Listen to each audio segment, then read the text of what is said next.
What's up YouTube, it's me Rashad, and today I'm about to tell y'all how to pick the right track spikes for your event in track and field.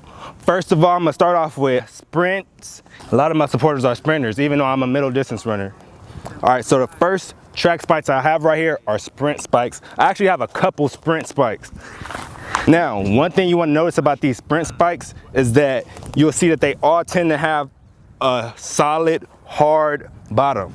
It doesn't really bend. Now, this is due to the fact that sprinters, they need that extra stability so that they can transfer the power from the ground and just propel themselves forward. Another thing that you want to know when you're picking your track spikes for sprinters, you want to notice how they all have more track spike holes compared to the other spikes that aren't sprinting specific. Now, if we take a count right here, you'll see it's 1, 2, 3, 4, 5, 6, 7, 8 track spike holes right here. So that's the thing you need to look for when you picking spikes for a sprinter. Now, you don't want to go out there and pick the wrong track spikes if you're a sprinter, because if you're running in distance spikes, you're not going to be able to get the best efficiency, all right? So keep those tips in mind for the sprinter spikes. The next spikes are for middle distance runners or 400-meter dash runners. Now, don't get me wrong, you could choose to wear those sprint spikes with the solid bottom. If you take a closer look, you could wear these if you want, if you're a 400-meter dash runner, but also you might want to take into account these type right here, which are actually, I would say, middle distance / sprint spikes. The reason why I say this is because they have a hard tip right here, but it transitions to a softer bottom, so it's more bendable when you're running. You have more flexibility, and that is important because when you're running middle distance, it's not all about getting the most power out of your steps, because you're going to be running for longer periods of time. You get me? So if you're a middle distance runner / sprinter, I would suggest just try both of those if you have the capability to try both and see which ones you like more. Another thing about sprint spikes that I want y'all to kind of get from this video, I'm gonna have to tilt this towards the ground so y'all can see. These bottom plates are not very flexible. In addition to that, they're positioned in a way to keep you on your toes, which is very important for sprinters. And then since the plate is not very flexible, if you try to walk flat-footed, it's going to be uncomfortable because the plate does not bend that way. You're going to be kind of off balance. Just so you can get a better understanding of what I'm saying, boom. If you put this pressure on here, you're going to be on your toes. If I try to press down like this, it doesn't really bend that way. It takes the whole shoe, you know what I'm saying? So as you're running, boom, you're driving with that perfect angle. And all good track spikes that are for sprinters have that hard plate like that. So just check that when you're looking for a spike in the store or if you order it online. But I could also tell you, even these, which are for 400-meter dash runners, or even you can wear these in the 800, I specifically didn't want to wear these in the 800. These have a front plate right here, and then it has the heel. Now, it is positioned in that way, but it's a little bit more flexible, as you can see.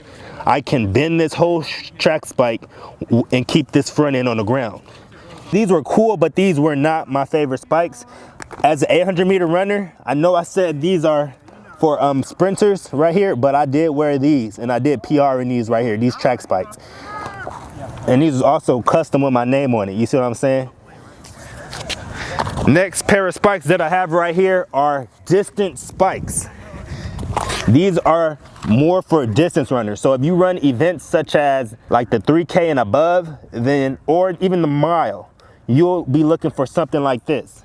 Now, take a look at these right here. As you can see, they're very similar to these 400-meter spikes, but I can say one thing about these that I noticed is this right here, this little part that wraps around the foot is thinner on this distance spike. This one is a little bit more rigid and stronger, so you'll have less give on your foot when you're running faster. And another thing, these are very bendable. These distance spikes for 1 mile and above right here, these are very bendable. This one has a plate right here, and I feel like this is more just for the type of runner that may like a little bit more stability when they are running these longer distances. Maybe that's somebody with a strong kick, you know what I'm saying? And they want this plate right here so they can have some more stability when they're kicking. This one is just more for like super long distance, like 10K around there. Or some people might like to wear this in the mile. It all depends on the runner, you know what I'm saying? You know, our elite athletes don't wear this. So you said elite my coach Tim right here says that these are more specific for beginners right here. Yeah, for beginner sprinters. Let me show y'all a little close up. They don't really wear these as elite athletes, but it's good for this beginner. A high schooler or someone in college, or maybe just some practice spikes, right? Practice spikes are good for practice spikes. So what would the elites wear? How about this right here? Would you think they'll wear this? I don't know anything about New Balance. I know everything about Nike. I've never seen these. Yeah. Whose spikes are those? These mines are here. Oh, really? Yeah. Oh, okay. I ain't even worn them yet. I was gonna get back into it. Okay, wow. I mean, because they pretty comfortable though. Like when you tighten this right here. Okay, but you know what? It's like the snowboard thing. So you see, look the difference. What you mean? See, look how high this one is, and look how low this. Yeah. So you need them higher for more ankle support for sprinters. Yeah, for the top guy. These are good sprint shoes. Yeah, they harder actually. Yeah, harder. Boost the like button, subscribe. Those are the main tips you need to pick the right track spikes. All right, remember those few tips right there. If you're a sprinter and you're picking sprinting spikes, you're gonna notice that the bottom part of the spike, the plate, is solid, all right? And it's not very bendable. It's a rigid plate, which allows you to transfer that pressure that you put into the ground when you drive and go forward, all right? Now, the middle distance spikes, they have a front plate and then a heel part that's kind of soft. And you want to understand that those are a little bit more flexible because you don't need all that power because you're not going to be sprinting powerfully the whole way. You need some give because you're not sprinting on your toes the whole way as a middle distance runner. And the distance spikes, they have a plate there, maybe a much smaller plate. Usually they're just a lot lighter because you're going to be running for longer distances and you don't need all that weight, you know? And it's very flexible, and that's what you need to know. All right, so boost that like button, subscribe. It's me, Rashad. If y'all want to see a video about how to get back in shape for track and field, boost that like button and drop a comment down below to let me know. And yeah, y'all, I'm gonna talk to y'all soon. Deuces.